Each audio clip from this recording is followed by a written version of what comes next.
I appreciate what you guys do so much because like travel is such it's such a space that I don't think enough of us like cover enough. You know what I mean? And like you guys do it in like a very like dope, but also like high level way that is it's also feels very attainable at the same time, and that's a hard thing to really pull off when it comes to like travel content like that. So like it's really dope what y'all do and continue to do it. I love watching it. It is attainable.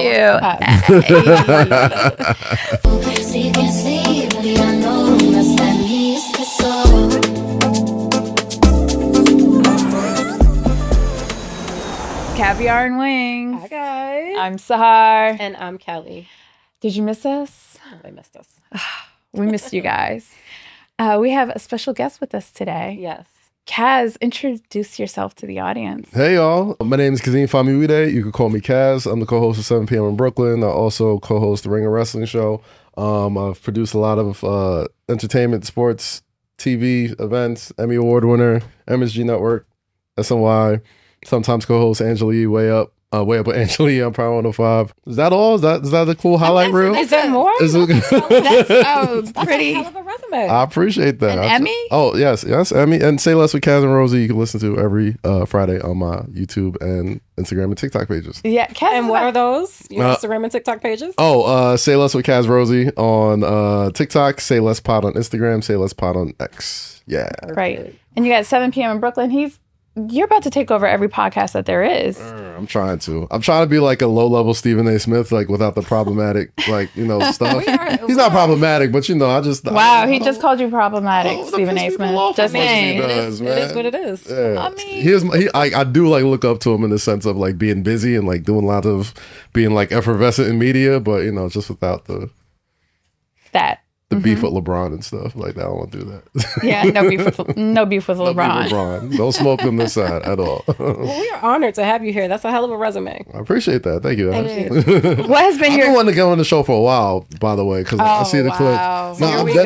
Well, can you explain a little bit about what the holdup was? So, what was the problem? All right. So I've known Sahar for a minute now, and like when I saw the podcast, it just looked so high level everywhere y'all like recorded at. Was like very like I could tell like it looked very like lots of effort put into it, especially the locations and stuff, and just like the quality of the conversation was always like super cool. And I just like the back and forth of Caviar on Wings, because that is definitely me. Like I could do some fancy shit, I could do some hood shit, and I just kind of like my aesthetic at all times. So I was always like, yeah, let's do it. Let's figure it out. I love that. Wait, are you caviar or are you wings? I'm wings. Okay. I'll sprinkle like some caviar on the wings, but like I'm a bougetto person. Very much so. Like do you have it's the Nigerian in me. Oh.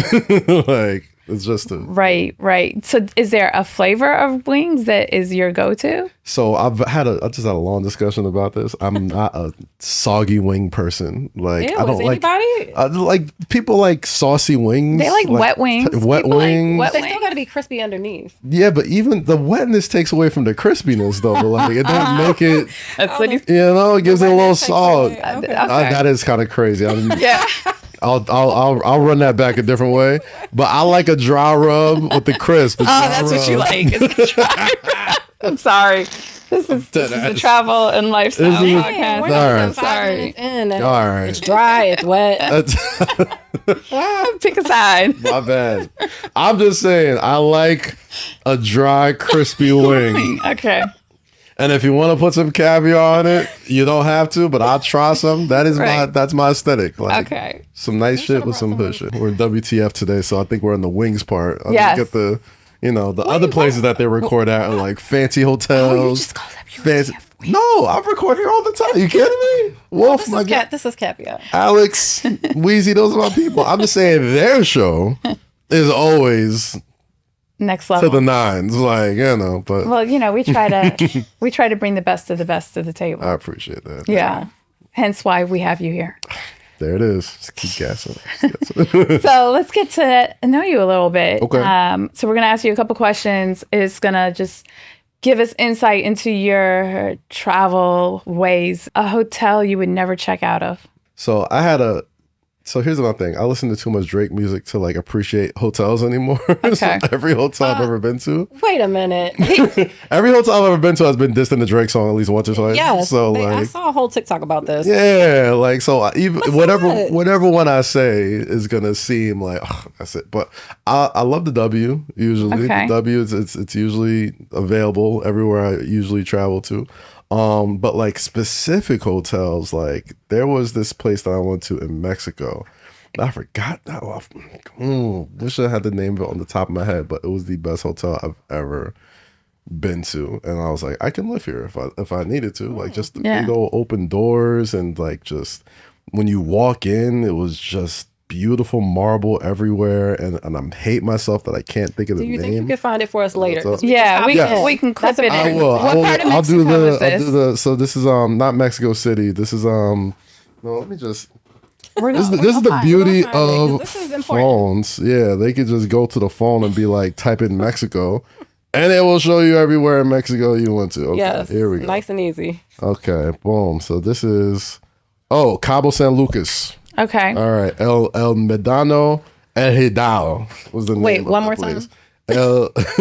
El Medano El Hidal. Okay. Okay. That's your Spanish accent. You can see it. It's We're fantastic. rocking with it. It is as good as it gets. We're gonna have to check that out. It's terrible. Add that to the Caviar and Wings list. Yeah, we have a wish I'll list. write it out for y'all so it's Googleable. Got it. Okay. All right. The PJ is fueled up. Your name is on the manifest. We're taking off tomorrow. Okay. Where are we going?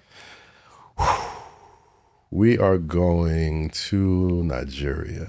Nigeria. Okay, Going that's to a first. Nigeria, yeah. I like it. Only because I haven't been since I was a little kid. And Oh, wow. every summer, well, really every winter, all my family, all my friends like, yo, when you coming back? When you coming back? When you coming to Nigeria?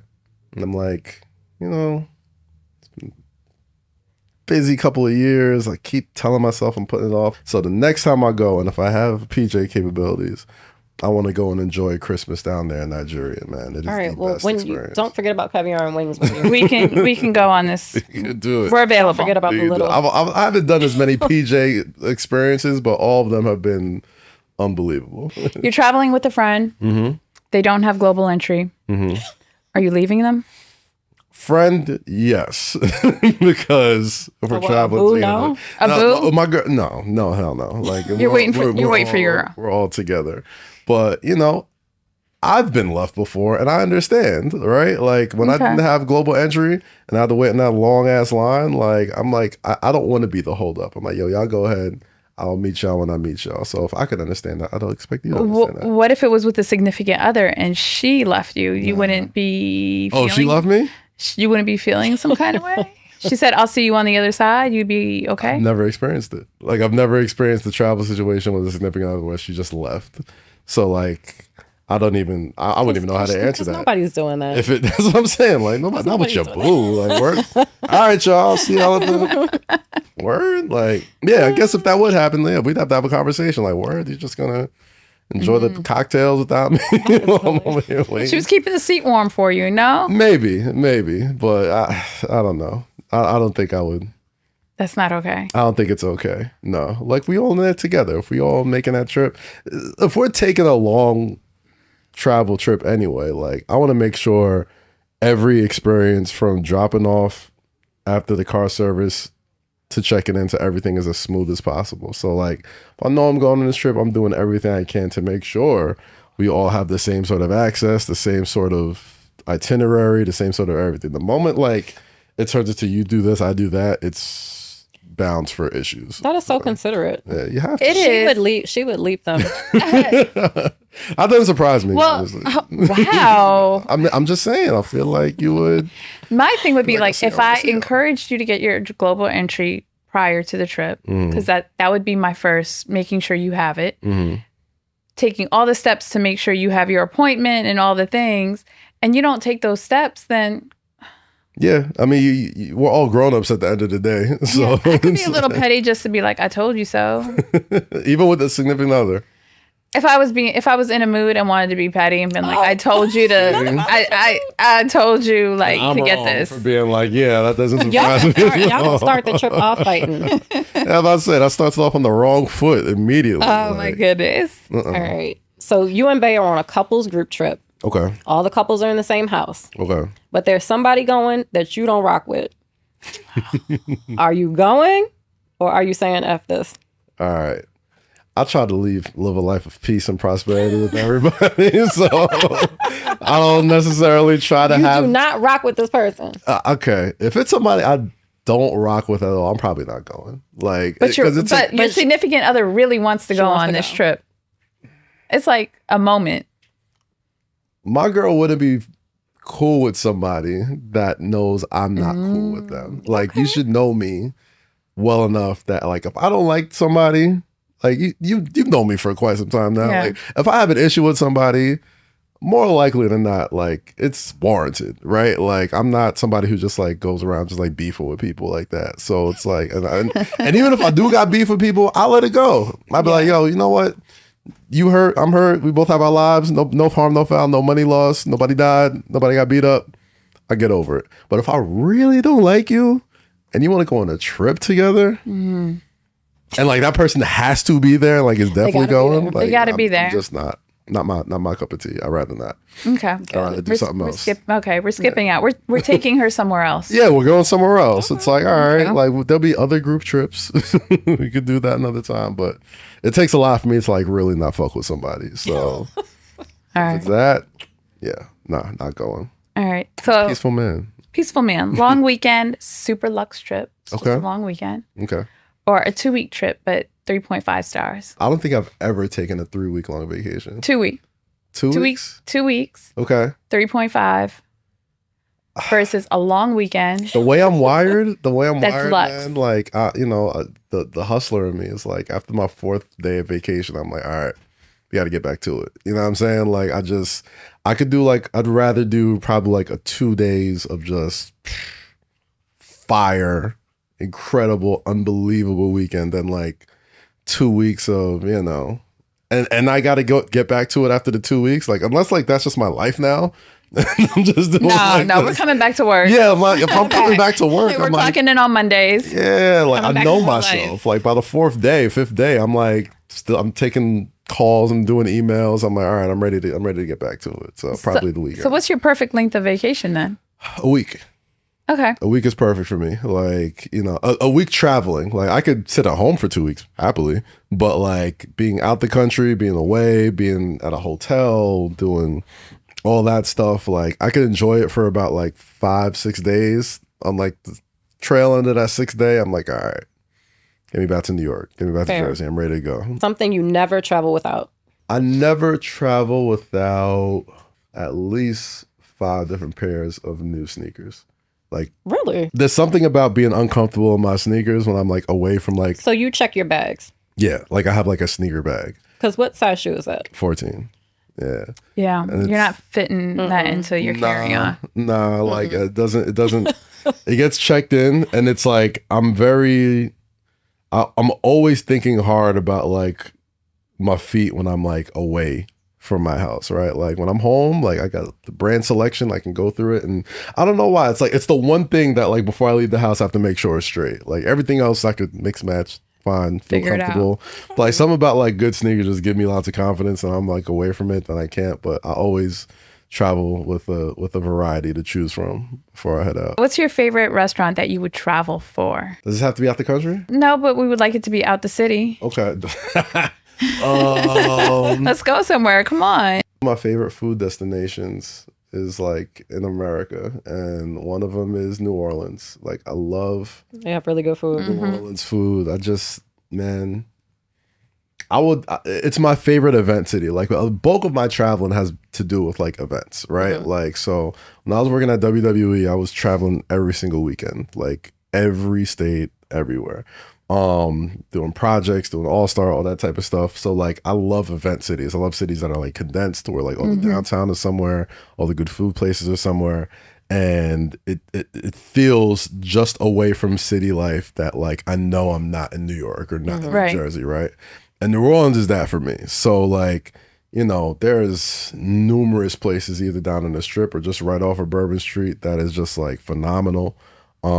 Lots like as long as it got like some fire red beans and rice, some fire. Okay. You know what I mean? Jambalaya, you know what I mean? Like, I love Cajun food. I love, like, something with a little spice to it. All right. So while we're on the topic of food, when you're traveling, Michelin-star or local street food? Michelin-star. Really? Definitely Michelin-star. Yeah, if I'm out the country, like, you gotta be out the country. Like, the local street food is dependent on where I'm at. But, like, if I'm away, like, I need to go to the place where everyone says you have to go to. Okay. You know what I mean? So like, and I don't just want to experience the food. I want to experience the entire sort of like ambiance. And like we said, like the difference between, you know, America and here, and just like enjoying that, just being like, oh wow, like I don't feel like, you know what I mean? Like, I don't feel like somebody is like pressuring me to be here, or like pressuring me to get out, or pressuring me to like, you know, the American dining experience, depending on where you are, it could be like really overwhelming at times. So like, it's really nice to go somewhere, especially out the country, where like their idea of a Michelin-star restaurant compared to our idea of that is it's fun to see. Final question. Travel pet peeve. Not having enough like undergarments. Okay. Right? Like, you ever like just run out of socks, or not bring enough socks, and not bring enough drawers, and like it sounds so simple. Yesterday. Okay. I must have struck a nerve. Yeah. All right. Yesterday. See? It sounds like so simple, but like you'll be traveling and you'll get to do a bunch of stuff, and they're like, oh, you're swimming. All of a sudden you're working out. All of a sudden, and then all of a sudden you're just like out of fresh clothes, and I'm not trying to do no laundry on vacation. You know what I mean? So that's, you know, you can never pack too much, but when I forget. Oh man, it's on me. The sneakers will be there. The sneakers will be there. I'll never run out of good sneakers, but clean socks and drawers, it's an issue. Right, you'd be washing them in the sink before you know it. I'm just free balling at that point. That part. Yeah. We're here to talk about all things travel. Obviously, we would love to hear more about your travel journey, because you've achieved so much success so far in your career. There's so much more to come, but I would love to hear how you grew up traveling and how it evolved over the years to what it is now. So when I was a kid, I probably did like one big family trip a year, which would be like either Disney World or like Hershey Park or anything like that. And when I was like really, really young, I went to Nigeria twice. I went like when I was like 4, as you know, to see my grandparents, and I went again when I was around like 7, 8 years old. So you were born here? I was born in the States. Yeah. Nigerian descent. First generation. Like my parents were born in Nigeria, but they like moved here to have my older brother, and then I came afterwards. So I didn't get to go to Nigeria. I do remember going to Nigeria, but obviously like the experience is much different now, and I haven't been able to go as an adult. So, you know, outside of that, a lot of my travel experience was always like either sports or work related. Like I used to play a lot of basketball growing up. So I played travel AAU basketball, and I got to literally play basketball damn near in every major city in the country, from, you know, New Orleans, like I said, but Orlando, Texas, Cali, Canada, Vegas, just every major city that had like basketball going on. But a bulk of my travel came when I was working at WWE, where, you know, they have shows everywhere, every week. And I was on a plane every single Saturday going somewhere. And that like really opened my eyes, because not only was I just going to the major cities that I've been at before, I played basketball at before, now I'm in like those flyover cities and states. And like, that's when I really started to see what our country really looked like outside of like major cities. And it was really eye-opening, man. Like, you know, it was nice to have status with my adults and be able to enjoy that. But like at the same time, like I really felt like for the first time, like I understood like what this country was really built on. And it was good and bad at the same time, right? It was like, oh yeah, like whenever you watch one of those polls and you're a New Yorker or in California, and you're just kind of like, wow, the rest of the country really thinks like that. And it's like, yeah.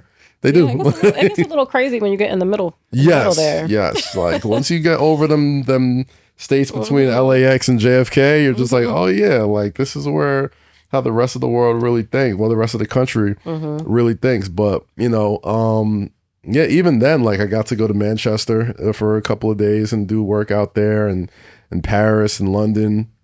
Lots of places in the UK. I've probably been to more places in the UK than I have been in Africa, which is kind of upsetting to me. I'm like, man, I really gotta tap back in. No, I love the soon. UK. I'm trying to get Sahara on board. Paris over London. Paris is nice, but London. Paris is definitely better. Yeah. Thank you. But Thank you. Wait, Yes. what? Paris is definitely better. We heard it here. I enjoyed Paris a lot. I'm in enemy territory. They don't season anything over there. In London. In London, and I was in London. I was in Manchester, England. We've always had good food in London. Well, I think so. When you were traveling to London, this was Right. a while. Okay. Yeah, a while back, right? So I went to London, I want to say 2018. I want to say 2017. So many of the like top restaurants and For known sure. restaurants are there now. If you went to London 15 years ago, I think the no seasoning is very valid. And once you get outside of London proper, London, that they probably talking- holds they true talking as about well. y'all crazy London. Yeah. They I'm talking I'm about saying there's definitely a lack of flavor for certain places, especially Manchester was the worst. Like Manchester was straight up like boiled chicken, basically. It's like what they're selling you. It's just like dog, not even a sprinkle of something in here. But you know, I enjoyed it. I enjoyed. Funny enough, like I enjoyed like the fast food restaurants Right. over there Okay. more than here, just because like you said they use actual food and like the whole FDA stuff that they do over there that they don't do over here makes a world of difference. But yeah, like that was a good chunk of my travel journey, like for the past like 23 years. Let's peel it back a little bit because I love to hear what you took away from each of those experiences, from your AAU experience, right? Because there's a lot of parents who probably have reservations about, oh, do I let this is a great opportunity for my child, but how do I feel about them traveling by themselves or with the team? How can I ensure my child is safe while they're doing this? The thing about that was my mom would come sometimes, but other times, like, you know, I grew up in Staten Island, so we had a lot of white parents that would like travel with us and like let us, you know, pretty much like explore with their, you know, supervision, of course. But they had the same sort of thought. It was like, yeah, we're here to play basketball and learn and all that type of stuff. I was the only maniac that was like, yeah, I'm here to go to the pros and stuff like that. But like they had, and I only realize it now, like, but like they had a better worldview at that time of being like, these are experiences that you're going to carry with you for the rest of your life. So being like, hey, I went here, hey, I experienced this, I did that. So like they made it a point of duty for like after every game or like before, like after games were done, like we'd have like a day to really just like explore where we were at and just like see, you know, like monuments that like I didn't care for as a child, but like the older I grew up because of seeing through pictures and seeing all that type of stuff, like, wow, I got to go and, you know, see this United States monument, or I got to go experience this like famous restaurant or this dope landmark. So like at that time, like I'll be honest, like I probably didn't appreciate it as much as I did like in the moment, you know, but like, you know, you grow up and life gets in the way and you're doing all these other things. And you're just like, oh man, like at least I got to like really experience all that stuff. AU was different. Like we were kind of like there it was almost like a business trip so much. Like we're all there, like families would like raise money for us to go because we weren't like the most like affluent basketball team. Like we didn't have no sneaker sponsorships or like anything like that, but we were really good and like the community believed in us. So like people would like donate money to make sure like we all had like the amenities to go travel and play and do our best and all that stuff. But you know, a lot of us were just like super focused on like, oh, we have to win this game. We have to win this game. We have to win this game. Yeah. So you couldn't even really appreciate that like you were in this brand new place that like you'd never really been at before. So in the moment, I kind of took it for granted. But like growing up and like experiencing it through memories and pictures and all that type of stuff, like it definitely gives you a different level of appreciation for it. But foreign parents act really funny about, especially with their daughters, letting them stay out somewhere. Like, wait, you want to travel where without us? As they should, because I'm be the same way. I mean, yeah, no, for sure. So it's such a different worldview that it's nice that they were like, okay, we're okay with this. Yeah, like most of our parents are very much, and I don't even think it was a gender thing. I think most of our parents are very, you know, protective and very much like, you know, apprehensive about like doing certain things. But I think that mixture of all of us being together kind of like opened up like, hey, we're all here, we're all together, we're all protecting our kids, we're all let's make sure they enjoy this and also like focus on this game right now. So it was definitely a wonderful experience. I love that you said that sometimes you guys got a moment to go sightsee because so many people, say that when they're traveling like that, when you're bouncing around like that, there is not a second to take in anything from where you are. So that's pretty cool. Yeah, and we definitely had a little bit of time to, especially after a win, and like we didn't have like another game the next day. The very next day, we got some time to at least look around the city and sightsee and just be like, take pictures and be like, hey, I was here. So then transitioning into your professional career and traveling with the WWE, you discovered this part of America that we often look over because we feel like living in these big cities, you often are in a bubble. Clearly you saw that, no, there's this whole part that's in between LA and New York that is very, very different. Is there anything in that travel experience that you had with WWE that you would change? Would you go deeper into some of these cities to try to learn more? See, I knew that with that answer. There was definitely certain places like we were in avoid at all costs. We was in some places in the very deep South, and this is what 2017. I want to say like this is right up in the beginning of the Trump presidency. I want to say. So there was definitely places in the country I was very uncomfortable at. That the rest of my work colleagues were having the ball. Like, show was over, we're hitting the bar, guys. Let's go. Like, no, thank you. I'm like, you know what? I'm gonna stay at the hotel. Do they know why? Do you think they had a sense as to why you didn't want to? I think maybe like one or two of my friends would know why. But like I was definitely just a little bit uncomfortable because even though we did travel in packs and everybody was cool for the most part, like there'd be one or two many like Confederate flags hanging around. There'd be one or two many like certain signs, and and I'm brand new, so it's like, do I want to be one of those guys who ends up somewhere that I'm very far away from, that I'm not comfortable at, that gets into a situation where I got to figure out, or do I just want to just enjoy the room service in the hotel and fly back home tomorrow? So some cities were definitely a lot better than others, but there were definitely other cities around the country where I was just like, yeah, this ain't my vibe at all. I'm super. Wow. And what were you doing for the WWE when you were traveling with them this much? So I was a creative writer for them. So like how it's I hope I'm not breaking any news. It's a scripted show. Right. It's not scripted, but it's groups of people who help write the show. So I was doing that with them. So yeah, like I traveled just as much as the wrestlers at the point. So like whenever they had to go somewhere, I had to go, right, help live produce, put all that stuff together and get it on TV. So how many writers are there typically at like one time? Man, when I was there, I mean, it was a minute ago now, but like when I was there, it was probably a team of 8 to 10 writers, I want to say. Like sometimes some people would do both shows. Some people would be assigned to one show. Some people would be assigned to a specific wrestler. Like they'd be different like sort of teams there. And of course, that's just like the writers.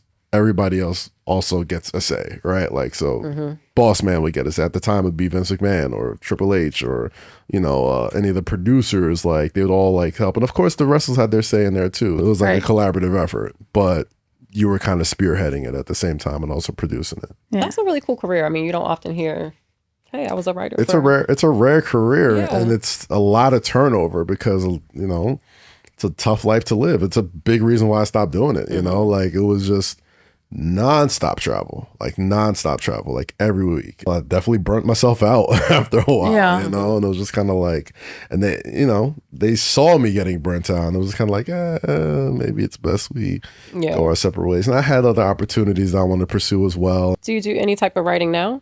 I'm currently helping produce a documentary right now. I'm working on a few projects that involve like a lot of in-depth writing. When it comes to the podcast for 7 p.m., I help, curate some of the questions, answers, all that type of stuff. But straight up just, writing and scripting, I'm just working on one scripted series that is I'm helping produce, and I'm helping produce a documentary that's currently in production. Who's your favorite wrestler of all time? I'd say The Rock. Right? Yeah? Like, I guess I'd say The Rock, yeah. Like, why'd you say? Did you have a favorite? Stone Cold. Okay, see, everybody's either a Rock or a Stone Cold person. This is very much, Republican Democrat type of thing. Right. Not in the same vein. I just mean you could like both. That's the difference. Nah, The Rock is like the most. He's like the most this is gonna sound silly. He's the most professional wrestler that's ever lived. Like, he's the most professional as a wrestler that I've ever seen. Like, there's some people who like wrestling because of the action and like the violence and all that type of stuff. But like, I always looked at it as like, these are live action movie stars. These are live action stars that are performing in front of you with no take two, with no stunt double, live in the crowd, live on a microphone, all that type of stuff. And nobody did it better than him. Like, nobody has ever taken that performance medium and used it to do other things at such a high level where you're like, he did that well because he was great at this. And like, anybody who saw him wrestle, anybody who saw him talk shit to people, cut promos, all that type of stuff, like, I think everybody knows. And people think like The Rock had like this super long career. Like, he was only really wrestling at the top level for like 6-7 years before Hollywood was like, yo, the Mummy, let's do this. You know what I mean? Tooth Fairy, whatever. Like, whatever he wants to do, let's do it. So I always think like the point of wrestling is to entertain. That is the point. Like, it's to entertain and make money. And that guy did it better and at a higher level than anybody who has done it. And John Cena's, I'm about to go to watch John Cena's last match at the Garden tonight, right after this, and he's probably the closest there is to The Rock as far as like somebody that you see is like, that guy, when he's done with this, he's going to be doing whatever the hell he wants to, because all these elements. And I said this in like an interview years ago. The reason why I loved my time at WWE so much, no matter how crazy it got, was that like I called it entertainment boot camp. Like, if you ever wanted to work in entertainment and wanted a crash course on how all this stuff works and how all these things are meaningful to each other, and it doesn't even have anything to do with like the actual content you're producing. It's like the lessons you learn, how to work with people, how to manage personalities, how to create on the fly, how to not get nervous in front of people. Like, you just learn it all, and you learn it fast, and you got to stay in shape also, because you can't be a schlub walking around with like all these like freaking superheroes like in front of you and stuff in great shape. So I love my time there because I've used all of that knowledge that I've gained and I've applied it to almost everything I've done professionally, whether it's behind the scenes or in front of a camera. So you'll hear people say the phrase, everything is wrestling. And I'm like, yeah, I'm living proof of that. Like, that's kind of what it is. I learned everything at a high level with high stakes and big, risk and all that type of stuff. And you kind of either sink or swim. And if you do it really well, most of the times you're going to swim.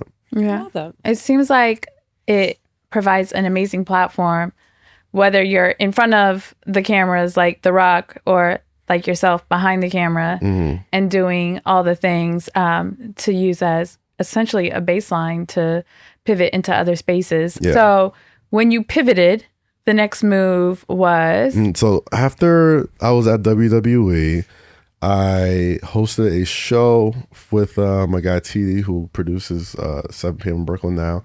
Hosted a show for Uninterrupted, LeBron James's company, and I was traveling from New York to LA every week to do this show. And I was taking my edibles and flying from LA. Your air miles, that like the number of miles that you traveled, I would love to know what that number is, because it's north of 2 million. It was a lot at one point, but from there I did that, and then this is 2018. So after that, I became a creative executive over at Spring Hill Company. Okay. This is right up until shortly after the pandemic was over. So I was there about like 3 years and some change.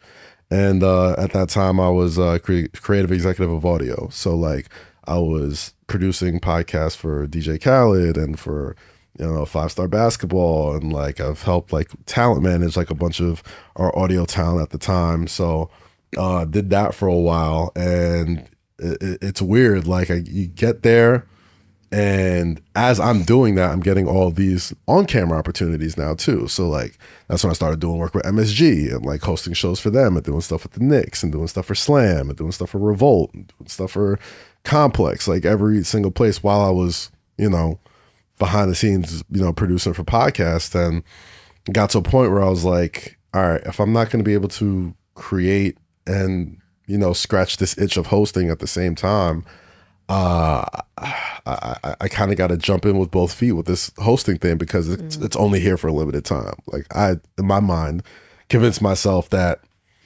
I can always go and get another job, behind the scenes doing something like that. But if I'm getting all these opportunities now, I got to do it. So I left Spring Hill after that. And funny enough, I left Spring Hill for a job that I didn't get. Like, really?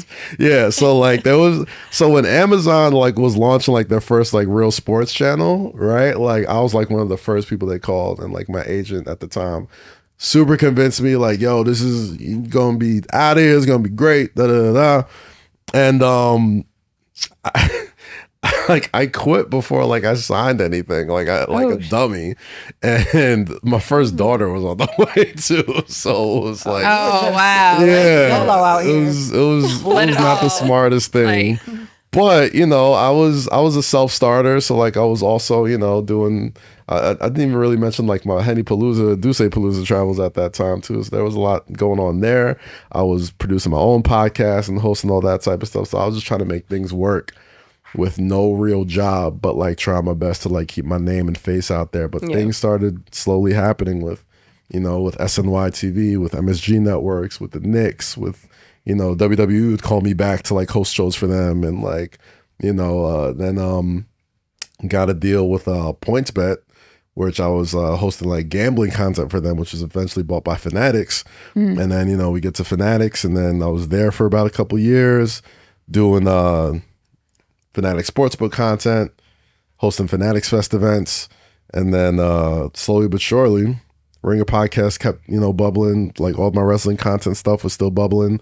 And then, the same guy, TD, who had hired me to do my first show when I was traveling from back and forth to LA to New York, is, one of the heads over at Wave. And, they were producing the show with Mello. And, they had already launched the show, but they were like, yo, you were like one of our last, cuts when we were like casting the show. We'd love for you to like come in and like just do an episode, just like pitch in. I'm like, yeah, sure. Like, I'm a huge Mello fan, and like he is just coming from the Olympics, just won gold at Paris. He's courtside talking crazy. You know what I mean? We're like, we need somebody to come in and talk to Mello about this insane experience. I was like, sure. And we hit it off immediately off that first episode, and it did really well. Everybody, came up to me and really gave me like some great, feedback afterwards. And then most of all, like me and Mello created a great rapport ever then. So like at the end of the first season, I did a couple of episodes, and by the time the first season was over, they was like, yeah, we're gonna bring you on full time after this. So it's been like that for, the past year and some change. We're in our third season right now, and it's going better than ever. And that's awesome. Yeah, well, he's from Baltimore, so yeah, Baltimore people, man. Yeah, Baltimore and Brooklyn Baltimore people. It works out. Gotta love Baltimore. You gotta love Baltimore. You gotta love Baltimore. Got to. Hey, I'm sure you've had plenty of places that you've gone to, but I'm sure you have more that are even on your wish list. Like, how do you even view your travel today now? Like, as you have all these things going on at the same time, how do you even manage that? I could see why you don't want to take a trip that's more than a couple days. Right. Like most of my personal travels either been Mexico, DR, Jamaica, like islands, you know what I mean? Nice and quick. So, is that the reason? Bahamas. I just like beaches. Like I feel like when it's time for me to have like some personal travel time that I'm like not doing anything, a very specific mindset on like what that looks like for me. Like I'm a Pisces. I love water. I love being around water. I love falling asleep to water. Like it's just something about the sound and like the feeling of that just puts me at ease. So like anytime I can get to an island, I feel really good about it. Like I said, somewhere nice and warm, hot, and on top of that, a place that I know I could bounce in and out of like fairly quickly, right? Like a long, like, so we're not doing 12-hour flight. Like we're not doing Bora Bora. No, I'm not. I haven't. I'd love to. But like, I don't like being in the plane that long. Yeah. You know what I'm saying? Like, I'd love to. Like, one place I do want to go to that I'm like, I will thug out a long plane trip for is Japan. I do want to go to Japan one day. I do want to go to Tokyo. It's far, but it's not that bad. From here, what was it, like 11 hours? Like 11 hours is not far in the plane for y'all? Was it it's 13? definitely far, but it's not like going to like Australia or going to like. well, I mean, we've been to try Vietnam. Yeah. How long is that flight? It was forever, and you can't. It's not direct, You so can't you have to lay over, and there's layovers are usually a couple hours. Sheesh, Yeah, we've been on some long hauls. See, I could do it, but it's such a long haul. I know I'm not going to enjoy myself by the time we get there, because the only thing I'm thinking about is the travel back and like everything that goes into getting back there. So like when I travel, I love going to islands. I love being around water. I love being places that I could just relax and just like take a load off, you know. I'm not as terribly adventurous as I'd like to be when it comes to like thrill seeking. Like I got friends and people that I've traveled with where they're like, I want to go cliff diving and I want to go and bungee jumping and all that type of stuff. I'm like, nah, I'm not doing any of that. A little bit of crazy stuff. We've done a little bit, but I get on some four-wheelers. I am not like a cliff. Like, well, it depends on how high the cliff. I tried that once in Hawaii, and I was standing on the top of the cliff, and my legs were literally shaking before I could, like shaking uncontrollably, and it took me forever to jump off. And the only reason I jumped off is because I looked at the trek back off the cliff. Oh my god! And it's like it's scarier than jumping, and it's like, okay, I just got to do it. I'm up here now. The whole beach clap once I jumped. How long did it take to make the jump? It took a couple minutes. I don't want to admit exactly how long it took, but it took a minute. What did you say to gas yourself up? I had to. You know, for me, it's the ears popping when you're jumping from that high. I just want to get back home in one piece. Like word. I don't want nobody scooping me off the road in some foreign land one day. Right. I feel like my luck, that would be me. I'd be the one. Some like random island, and something happens. You got to go to the hospital on this random island. I'm like, I will tell you this though: the hospitals outside of America, most of the times, kind of wonderful. I mean, like much better care. Like, all right, so like you've seen a lot of hospitals outside of you've seen a lot of hospitals outside of the U.S. Just twice. What are you doing? So one time, what are you doing out here? So I'll tell you one time. So me and my boo, we went to Mexico, and she got sick on the way there. Oh man! And I think it was like a gastritis or something. So she was like very, nauseous and all that type of stuff. And I hope she don't get mad for you sharing this. I know, right? On the whole podcast. I hope not. It's okay. Please don't be mad at me. This is a good story. But we get to the hospital. First off, super calm, and there's nobody in there. Right? We get help right away. We pay them. I got to pay them in cash because I'm out there. But it was like something like $700. It wasn't something crazy, but it was more for the care, right? But the prescription for all the medicine, like you can literally just get over the counter anywhere, like stuff that they're charging us, especially like in Mexico. Oh my god! Like I was like, no wonder so much illegal drugs come here. I'm like, this is such an easier thing to manage. So, that experience let me know like our healthcare system is not meant to heal you in America, whereas other places like they're actually like actively trying to like take care of you and make sure you're good. So a non-life-threatening injury. Are you ending the trip early? A non-life-threatening injury. Do I got a limp with it? Do you got a what? Do I got a limp? Possibly, but you could still make it to the beach. Nah, it's like it's a story now, and then we could talk about it for the rest of our days. Nah, I'm not. I already paid for the tickets. I ain't leaving. Okay. As you continue traveling, this next phase with all the podcasts that the 1,000,001 podcasts he has going on, what's next for traveling for you? Like we know you love the islands. We know you love all these beaches. Mm-hmm. But what would be, on your list besides, and I know you mentioned Japan, but I mean, I really want to go back to Nigeria. I really want to go to Nigeria. I want to go to Ghana. I want to go to West Africa. Just if there was ever a trip that I'm taking like longer than 2 weeks, it's going to be that. Okay. Like I want to go and, you know, see where my father's buried. Like I still haven't seen where my father's buried. Like when he passed away, like my father's side of the family, like we had a funeral for him here, we had a service for him here and all that type of stuff. And then like the other side of the family like took him and like buried him in the house that he was building before he passed away. And I want to go see that. It's obviously a very emotional, tough trip to take as well, because, you know, a lot of my family I haven't seen since I was yay high, since I was like barely 7, 8 years old, you know, but they watch me on Facebook. They watch like the clips, they see all the videos and all that type of stuff. So it's like, it's a wild experience, man. And I want to go and really reconnect and just see where I'm from, really, you know, like I've been there, but I can't really say like I'm in there, you know, not as the grown ass man. So that's number one with a bullet, the trip that I must take within the next calendar year. In addition to that, I'd probably say I'd love to go to Spain one day. Like I know it's a little bit of a trip, but like I watched the NFL just go there for the first time, I think in Madrid, I want to say. And it's not like the NFL needed any more like good things to say about them, but it was such an eye-opening, like it just looks beautiful. It just always looks beautiful there. Like it looks like it checks off every single box that I'd like in travel. It's got nice water, got nice beaches, probably got fire food. Weather's probably beautiful all the time.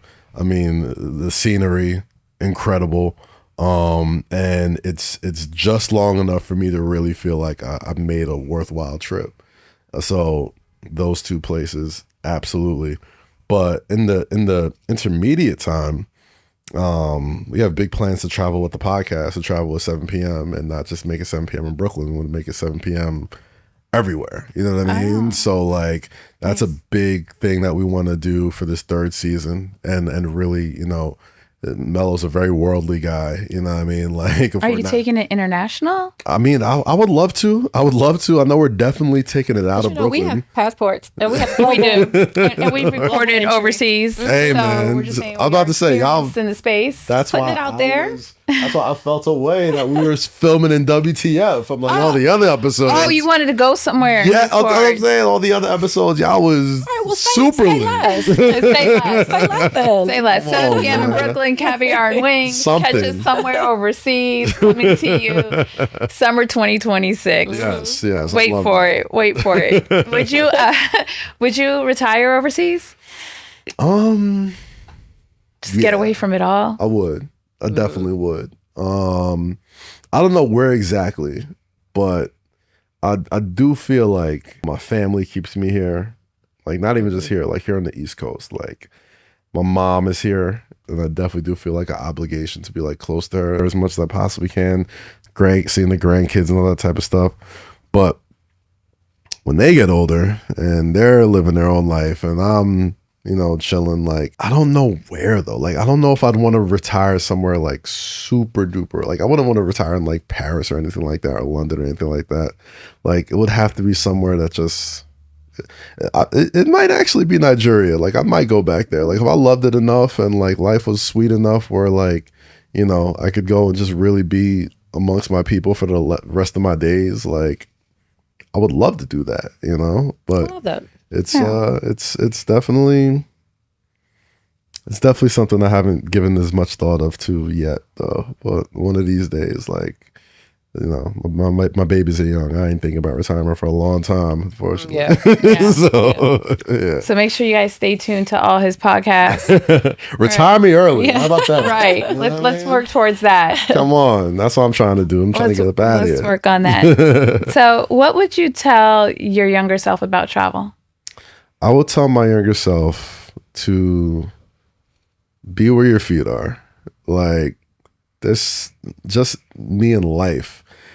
It doesn't even just have to do with travel, but like I've always just, and I guess it's served me well in career wise, But I'm always looking for what's next. I'm always looking for not being satisfied, because there were times in my career that I thought I did something popping and I thought I made it, and I could kind of just like enjoy this ride for as long as I can, and like my feet would get cut under me every single time. So like, I always had like this wild anxiety of just like, this ain't gonna last long. What's next? You know what I'm saying? And I kind of had that same sort of thought when it comes to travel as well, whether you're preparing for them or not. So like, just enjoy the moment. And I could apply that to anything, not just travel, you know? All right. And then what made you fall in love with travel? I was just always that kid that needed the window seat. Right? Like, I was always that kid that needed to poke out the window and just see the clouds. And, you know, there was just, I would say around the time that I was doing that show in LA, where taking a plane was like taking a cab. And I just fell into a nice routine of just like loving getting to recline my seat, loving knowing that I got a book or a movie that I'm going to watch for the next 5 hours, or loving that I got these nice little gummies that I can try and feel like I'm on a roller coaster for the next 3 hours or something like that. Like, what? I have to try some of these gummies. I mean, listen, I would microdose, you know what I'm saying? Like, don't go for the full joint, because then you know, you can't ungummy yourself. You'll be opening emergency exits mid-flight. You can't unedible yourself. Like, just microdose yourself on that trip. You know what I mean? So, yeah, like I fell in love with the routine of being on a plane, and you know, it's peaceful up there. Like, I feel like when sounds like I'm an alien, but like when I'm down here, like I'm always on the go. I'm always on the go. Like, I always gotta, you know, feel like I'm working on something, or feel like I'm failing, right? When you're in the air, like you're kind of captive for a little bit, and there's a little bit of freedom in that, where it's just like, no one could call me right now. Like, I could probably check some emails, but I don't gotta check them. You know, I do my best thinking up there. Like, I feel like all of the best ideas I've ever had in my like career, whether it was like a next move to make or something creatively or anything like that, came when I was sitting on a plane, just like thinking and just looking at clouds, or just watching a movie that I always had planned to watch, but knew I wouldn't have the time to do it while I'm on the ground. You know what I'm saying? So, I would say around that time, man, I'm not even, you know, the whole, it's all about the journey, not the destination. Like, I think that rings really true. Like, the destination's cool, but like getting there, I fell in love with that. You know what I'm saying? Like, I got my best thoughts out there. I got refocused while I'm up there. You know, I got time to turn off my brain just for a couple of hours. And I loved it, and I still love it to this day. Yeah, that's dope. So clearly, window seat. I'm a window seat guy. You're a window seat guy. I'm big though, so like, you know, it's got to be a big, either first class big or private window seat, something. Something along those lines. So, Kaz, thank you for coming on. Remind everybody of where they can find you, all your different platforms. Yes, you can follow me at Kazim everywhere. Snapchat, TikTok, not Snapchat. I don't have Snapchat. TikTok, Twitter, Instagram, my YouTube page. It's all at Kazim, Kazeem. You can watch my podcast, 7 p.m. in Brooklyn with Carmelo Anthony, every Monday and Friday on the YouTube page. You can watch my podcast, Say Less with Kaz and Rosie, every Monday and Friday on my YouTube page. My Instagram page, Say_Less_pod on Instagram and TikTok and X and Threads. And Ring of Wrestling show every Monday and Thursday. And you can catch me on Way Up with Angela every now and then. So many things. So many things. Try to stay busy. So many things. We're overwhelmed with just one podcast. Right? This man has like a whole portfolio of them under his belt. I came out the womb talking shit, so I might as well. It's working. It's working in your favor. Thank you so much. Promise to come back and talk to us. Yes. No, we're doing a world tour with 7 p.m. in Brooklyn. Caviar somewhere Wings. International. I still feel a way that we did not record this anywhere internationally. So yes, I will Yeah. Be back. I will be Okay. back. Absolutely. All right. Thank you so much for having me. This is really fun. Camera. We got it on camera. We're going to pull up the receipts. We're going to remind you every now and again, post it on Instagram, tag you and everybody else. Remember when. I appreciate what you guys do so much because like travel is such it's such a space that I don't think enough of us like cover enough. You know what I mean? And like you guys do it in like a very like dope, but also like high level way. That is, it's also feels very attainable at the same time, and that's a hard thing to really pull off when it comes to like travel content like that. So like, it's really dope what y'all do and continue to do it. I love watching it. It is attainable. So thank you guys for joining us again for another episode. Make sure you subscribe, like, and comment. We are on all the platforms at Caviar Wings, YouTube, Instagram, TikTok. We're on Threads too. Yeah. Threads a little bit. A little bit. So, and until the next time, stay fly and carry on. Bye. Later.